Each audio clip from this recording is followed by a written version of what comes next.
Welcome back, Wanderers. We continue our exploration of Akalabaith, or The Downfall of Númenor, in a book called The Silmarillion, written by J.R.R. Tolkien and published in 1977 after his death. A link to purchase The Silmarillion is in the show notes. Welcome! In the Lord of the Rings podcast, we wander the world of J.R.R. Tolkien by exploring the foundational epic stories from the deep past of Middle-earth. If you enjoyed Tolkien's books, or maybe Peter Jackson's movies, or perhaps you're excited for Amazon Studios' new series, The Rings of Power, and you want to dive deeper into the rich world of Middle-earth, then listen and subscribe. Magovanyan, fellow wanderers. Today's episode date is July 21st. We are 43 days away from the debut of Amazon's Rings of Power series. On this day in Middle-earth, in the year 2941, Bilbo and the dwarves catch a ride with the eagles to the Carrock before traveling to Bjorn's house. This is adapted from the Today Middle-earth History Calendar on theonering.net. Let's check the map. These map checks are inspired by the beautiful maps that accompany the Lord of the Rings books, and I hope give you the context for today's story. If none of this makes sense, please listen to a few previous episodes and catch back up. It is the Second Age of Middle-earth. The Kingdom of Númenor has been established on the star-shaped island as a gift to the faithful men who sided with the Valar and helped the elves in the First Age. Elros was the first king, was blessed with 500 years of life, and his descendants are also blessed with long life. The Númenóreans are great sailors, but the Valar forbid them from sailing into the west, where dwell the Undying Lands. The Númenóreans are content with this ban, yet their fear of death and desire to prolong their life even more is growing in their hearts. The people are of two factions: one, the king's men, who seek to prolong their life and rebel against the Valar, and the faithful, who still revere and obey the Valar, yet are still troubled by the thought of death. As the Kingdom of Númenor grew in power, might, and wealth, back in Middle-earth a foe has arisen, Sauron. Yes, that servant of Morgoth, since nearly the beginning of creation, has slowly rebuilt his power in Middle-earth during the Second Age. He has chosen the land of Mordor for his evil doings, having fortified the land and built the great tower Barad-dûr. His goal? Not much different than in the Third Age, what we see in the books and movies, that is, total domination. He has been busy, rebuilding his realm and armies, attempting to deceive the elves, collaborating with Celebrimbor to create the 9 and 7 rings of power, and then his own one ring, and finally waging war against the elves in the north. We'll get to all those tales in another episode. But Sauron hated the Númenóreans, quote, because of the deeds of their fathers. So what were these deeds of their fathers that caused Sauron to hate them so much? One such deed was an alliance between the Númenóreans and Gil-galad, High King of the Noldor, when after the One Ring had been forged, Sauron had marched on the elves and nearly destroyed them, but for the help of the faithful Númenóreans. After his initial defeat in the north, Sauron learns that the Númenóreans had grown powerful and wealthy, and his hate deepens even more. But I think even deeper than Sauron's hate for the Númenóreans reaches back into the First Age. For the Númenórean royalty was descended from Elros, who was descended from Lúthien. And it was Lúthien, thousands of years before, who had rescued Beren from the depths of Sauron's dungeons. Lúthien was the only elf to ever stand up to Sauron, and not only did she defeat him, she utterly humiliated him, even threatened to strip away his body so that his spirit would have to stand naked with shame in Morgoth's halls for the rest of time. For a refresher on that story, listen to episode 23. So Sauron's hatred for Lúthien, Beren, Elros, and their descendants is fueled by humiliation and revenge. But Sauron is, quote, ever guileful, and he had 9 rings of power that he could use to ensnare the hearts of men. And of the 9 Nazgûl, quote, it is said, 3 were great lords of Númenórean race. The Númenóreans, for their part, were growing in their rebellion against the Valar, and scoffed at the so-called gift of death. The kings no longer took names in the High Elvish, and the white tree Nimloth was untended. The elves, who still secretly visited the faithful, were labeled as spies of the Valar. Of all the houses of noble lords that counseled the king, one was held in highest honor. These were the lords of the western region of Númenor, being descended from Silmarien, daughter of the 4th king of Númenor. So while this house of lords wasn't in the royal bloodline, they were still descendants of Elros, and thus were among the chief counselors to the king. When the rebellion against the Valar started to grow, this noble house stayed true to the Valar, and aided the faithful as they were able to do. A king of Númenor wed with a lady of this noble house, though she was secretly a member of the faithful. They had 2 sons. The elder was more like his mother, and so was partial to obeying the Valar. When this son ascended to the throne, he took the High Elvish name Tar Palantir, quote, for he was far-sighted both in eye and in mind. You'll note that his Elvish name, Tar Palantir, is the same word used to describe the seeing stones that are used for observing and communicating long distances. Tar Palantir tried to repent of the Númenóreans' rebellious ways. He began to offer the prayers to Eru at the top of Meneltarma, which I described last episode. He tended with honor to the white tree Nimloth again, even giving a prophecy saying that, quote, when the tree perished, then also would the line of the kings come to its end. This prophecy by Tar Palantir is demonstrated in Peter Jackson's Return of the King. Watch carefully, and you'll notice that when Pippin first sees the tree in the court at Minas Tirith, it is bare and dry. Pippin even saw it burning when he looked into the Palantir. But during Aragorn's coronation, when the people of Gondor kneel to the hobbits, you see the tree is full of blossoms. Why? Because the king has returned, and the line will continue. In the book, Gandalf takes Aragorn into the mountains above Minas Tirith, and Aragorn is lamenting that he has no queen to further the line of kings for Gondor. As a token of this, he says, quote, the tree in the court of the fountain is still withered and barren. When shall I see otherwise? He then finds and plants a sapling white tree, and when it begins to bear fruit, Aragorn says, quote, the sign has been given, and the day is not far off. He, of course, is watching for Arwen, whom he will wed, and together they will restart the line of kings. In all these acts of penance, Palantir was ever opposed by his brother. Even so, his brother died at 198 years old, quote, which was accounted an early death for one of Elros's line, even in its waning. The death of his brother brought no peace to Palantir, for Palantir's nephew, Farazôn, was even, quote, more restless and eager for wealth and power than his father. Farazôn had been a leader among the navies and armies of Númenor as they waged war against the men of Middle-earth. He brought back much wealth and gave it away freely. Therefore the hearts of the people were turned towards him rather than Palantir. Palantir grew weary and died, but left no son, only a daughter, Miriel. Thus she was the rightful and lawful ruler of Númenor. Miriel is a known character in the new Rings of Power series. The shots that we've seen of her look absolutely stunning. Golden headdresses, luscious robes. It's easy to see that she is a powerful queen of a rich and mighty nation. But standing not too far from her in the latest trailer is Farazôn, for, quote, Farazôn took her to wife against her will, doing evil in this, and evil also in that the laws of Númenor did not permit the marriage. But our Farazôn the Golden cared not for the law, only his own power, and made himself king of Númenor. Of all the kings, he was, quote, the mightiest and proudest. Our Farazôn, quote, brooded darkly, thinking of war. Once he learned that Sauron had been growing his realm in Middle-earth, even attacking the coastal settlements of the Númenóreans. Our Farazôn became jealous of the title that Sauron had given himself, King of Men. And Sauron spoke openly of his purpose to drive the Númenóreans away from Middle-earth and even destroy the whole kingdom. So Al Farazôn built up a great store of weapons and ships of war.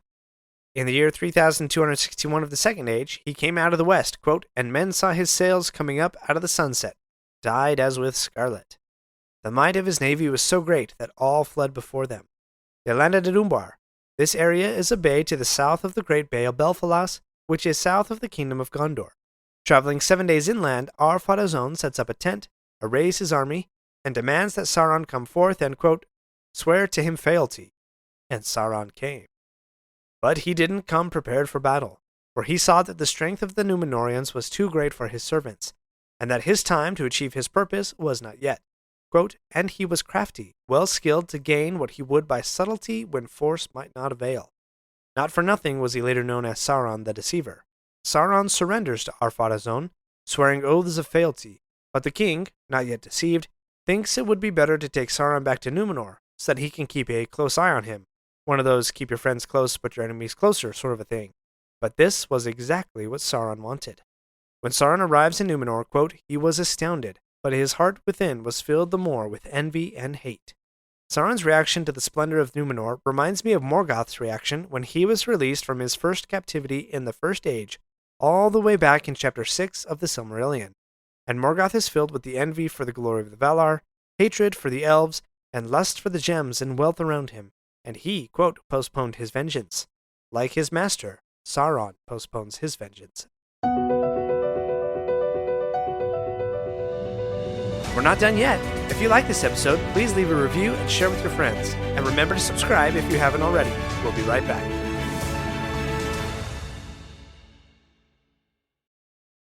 Do you ever find yourself thinking about who would win in a fight between Goku and Superman? Hi, I'm James Gavsey, and on the Who Would Win show, me and my co-host Ray ignore anything important happening in the outside world and debate fictional battles between characters from comics, movies, and video games. We got a new show every week, and almost always am I the winner. Yeah, not true, Ray. In the past, we've discussed such matches as Captain America versus Darth Vader, Solid Snake versus the Iron Giant, classic matchups like RoboCop versus Terminator, and even the Muppets versus Sesame Street. That one was crazy. So if you're a fan of geek culture and love a spirited debate, check out the Who Would Win Show wherever you get your podcasts, or check us out at whowouldwinshow.com. Less than 3 years. That's all it took for Sauron to go from being humiliated and paying homage to Ar-Pharazôn to becoming the king's closest and most trusted advisor. Quote, "For flattery sweet as honey was ever on his tongue, and knowledge he had of many things, yet unrevealed to men." I should also note that at this time, Sauron could take the fair form of a handsome man. Not until later would he be limited to an evil, dark lord, brooding and powerful type of a look. So don't imagine in your mind Sauron walk around in black armor, taller than everyone else, but rather a charmer, a handsome con man, perhaps like Marvel's Loki, if you will. Please forgive the second reference to Sauron as Loki, but it's a fair resemblance, I think. Seeing that Sauron had the king's ear in all matters, the other lords and advisors, quote, fawned upon him. Except one, the faithful Lord Amandil of that noble house of lords. The faithful were called rebels, and Sauron began to teach the opposite of everything the Valar had ever said to men, claiming that way out west was an ancient darkness, and that this darkness, quote, alone is worshipful, for the Lord of that darkness could grant gifts and increase of power that had no end. When asked who the Lord of darkness is, Sauron lies, saying, quote, "It is he whose name is not now spoken, for the Valar have deceived you concerning him, putting forward the name of Eru, a phantom, devised in the folly of their hearts, seeking to enchain men in servitude to themselves. His name is Melkor, Lord of all, giver of freedom, and he shall make you stronger than they." Wow, what a bold-faced lie from a being who was there in the beginning, who even served a member of the Valar, Aule, for a time, before turning to the evil of Morgoth. Oh, and notice that Sauron calls him Melkor, his original name, rather than the title that Feanor gave him, Morgoth, meaning the foe of the world. Believing Sauron's lie, Ar-Pharazôn worships the dark. Meneltarma, the holy mountain, dedicated to the worship of Iluvatar, was completely forgotten. And even Sauron did not dare, quote, to defile that high place. Ascending to the summit was a crime punishable by death. Sauron encouraged Ar-Pharazôn to cut down the white tree, for he, being of the Maiar, knew the ancestry of Nimloth, and that the tree was a, quote, memorial of the Eldar and of the light of Valinor. Yet Ar-Pharazôn, ironically, feared to cut it down, lest the prophecy of Tar Palantir be true. But a few faithful still remained, led by Amandil, his son Elendil, and his two sons Isildur and Anarion. Wait, Elendil, Isildur, those names should sound familiar to anyone familiar with Aragorn's tale. Aragorn is often referred to as the heir of Elendil or Isildur, and he carries the sword of Elendil, which Isildur used to cut the ring from Sauron's hand. But we're getting ahead of ourselves for now. Amandil fears for the tree, and speaks to his son and grandsons of the trees of Valinor. Now, what happens next is a great tale, and I think redeems the story of Isildur, who often gets a really bad rap. Sure, he had the chance to destroy the One Ring, and he claimed it for himself and allowed Sauron to return, but before that moment he dared many valiant deeds. Probably the most significant is this one. Hearing of the two trees, Isildur said no word, but disguised himself and went out alone to the place of the tree. Though that court was, quote, forbidden to all by the orders of Sauron, Isildur snuck past the guards and, quote, took from the tree a fruit that hung upon it. The guards were aroused, and Isildur received many wounds fighting his way out, but he was not discovered due to his disguise. The faithful plant the fruit in secret, and from it a shoot sprouted in the spring, thus preserving the ancient line of trees. Finally, Ar-Pharazôn yields to Sauron, and the white tree Nimloth is cut down. Seeing that he basically has control of the kingdom, Sauron caused a great temple to be built. The temple was built in a 500-foot wide circle, the walls being 500 feet high and 50 feet thick, with a great silver dome to cap it.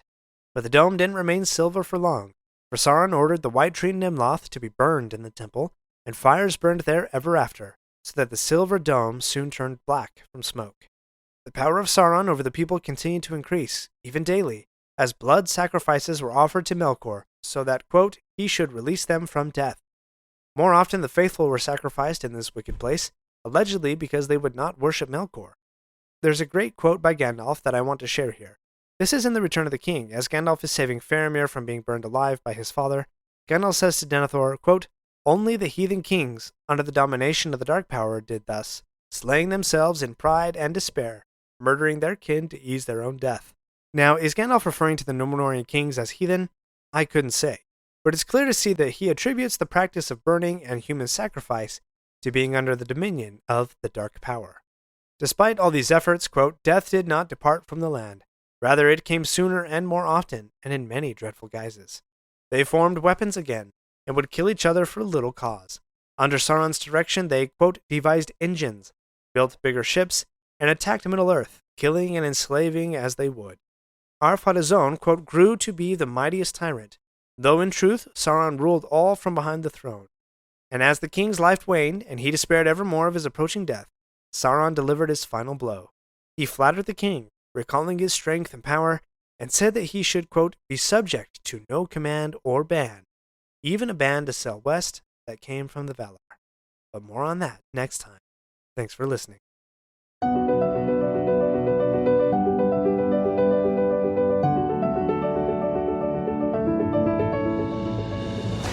My friends, if you enjoyed this episode, let me know by subscribing, leaving a review, and sharing with your friends. Follow me on Facebook or Instagram at Lore of the Rings Podcast.